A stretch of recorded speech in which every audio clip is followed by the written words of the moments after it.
Welcome to the Dog Trainers Podcast, a podcast created by dog trainers, for dog trainers, or anyone who's ever fallen in love with man's best friend.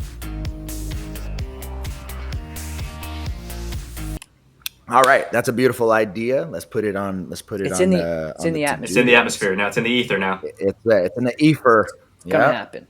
All right, let's jump into this because we kind of touched on it a little bit. So, based on dog training, it tries to polarize and tries to put people in boxes. In reality, it's like, as a quote unquote, the conceptual idea of a balanced dog trainer, it's like we're technicians. Like we know how to use more tools than other dog trainers, right? We're open to more methods. We're open to, because there is no box that theoretically we're trying to put ourselves in, we have a whole different series of tools, approaches, reads that are all contextual that we are learning. And it's so funny because I think it was just a month and a half ago, I saw, on one of your YouTube videos that it was like, dog training is art, right? That's your new swag. Yeah, we just put it on a on the back of a t-shirt, like our No Bad Dogs thing. We just put it there. Right. And so this concept, it's so funny. It came up with our interview with Tyler. It came up with our interview with Michael Ellis.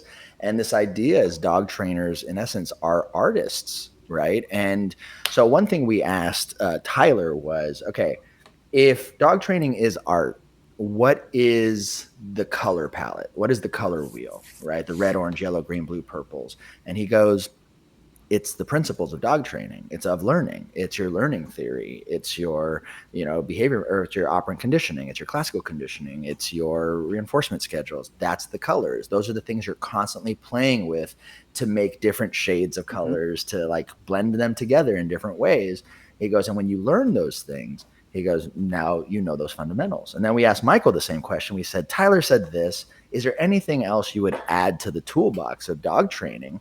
If we were artists, and the metaphor is like, imagine yourself with a canvas and all these colors and brushes and this and that. He's like, what else is there? And he goes, well, you got to learn the technical skill. You have to learn how to read body language. You have to learn where to put your hands. You have to learn how to hold the leash. You have to do all these things because you can understand something conceptually through learning theory.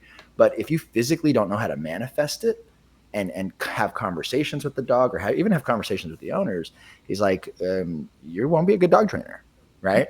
And so he goes, there's this marriage of theory and there's this marriage of technical skill that has to be put together. And so we see that there's naturally is this formation of dog training as an art form, in the same way we would look at martial art masters, the same way we would look at, great dog trainers.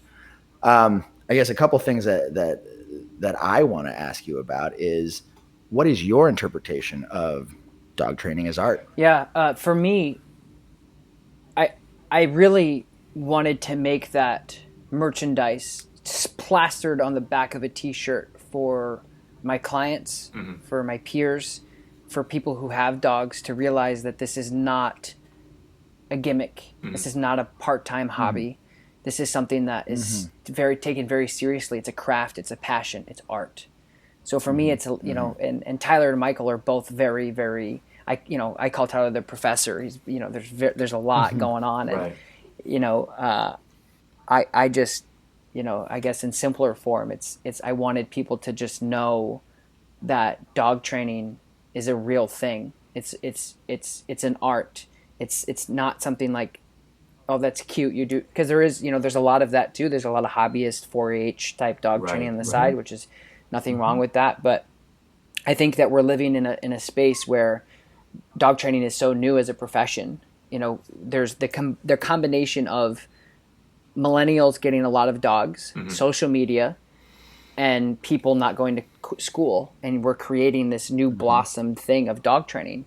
It wasn't a thing like 10 years ago. Yeah. 15 years ago? It wasn't, it wasn't like, it wasn't cool.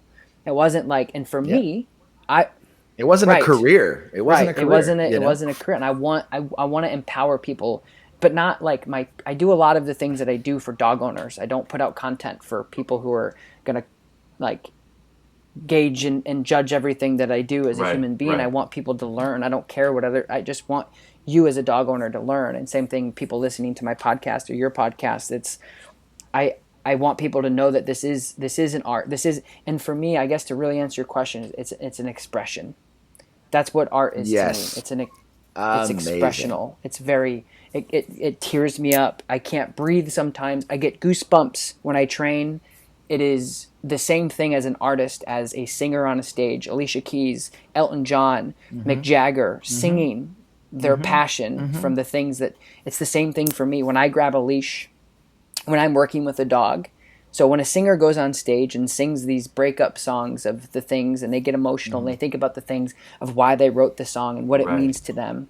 There's Yes, catharsis. There's there's a lot of catharsis in emotion. There's a lot of emotion, and for me, it's the same thing when I see a dog that comes in that is, that was me 5 years ago, misunderstood and all this stuff. I feel like all these flashbacks, this emotion. I get choked up. I'm like, I get like, there's this You thing in relate. my throat. When a dog comes in wanting to hurt me, I get so excited. I run towards that. Where other people run away, I run too. And for me, that's like there's that expression. And that's the way I talk. That's the way I speak when I even it comes through my YouTube channel, podcasting even more because I have more time. But it's very expressional to me. It's not a game. It's artistic things. And, I always would say too, that I just try to explain to people, too, on the other flip side of explaining dog training as art to me, because I certainly didn't make that up, obviously, but it's something that I wanted to just put out there because I want the consumer to also know that there's many different artists, right? Right. So when you go to Pt.2 down the road, or you go to Jan Smith down the road that does rally obedience, she's a different artist than I am. So she's a different chef than me.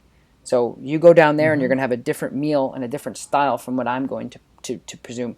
So it also gives me an opportunity to explain to dog owners that what I'm doing, so because as you guys know too, you're probably dealing with some behavioral cases, is I worked with X, Y, and Z dog trainers. I worked with 3 dog trainers. I kind of like roll my eyes at this point. I'm like, we're different. None of us are the same. Yeah. And that's the box that the consumer puts us in. So for me, dog training is art. It's for the consumer, the dog owners, to understand that what we're doing is more than a career, Right. or it's more than a hobby. It's more, It's more than a prop. That's more than something that can be put in a box. Yeah. but that's but at the same time, there's also probably more than half of the other dog training community that it's not that to them.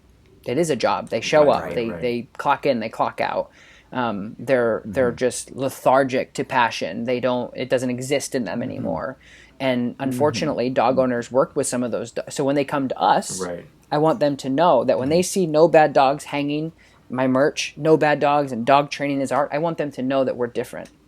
I want them to know that I'm going to handle their situation and their best friend differently. I'm going to treat them differently. This is going to be an experience that they've never experienced before, ever. Right. And they're going to leave here like, that was different. It's art. Yeah. So Yeah. That was beautiful. Yeah. They're going to leave with a beautiful experience.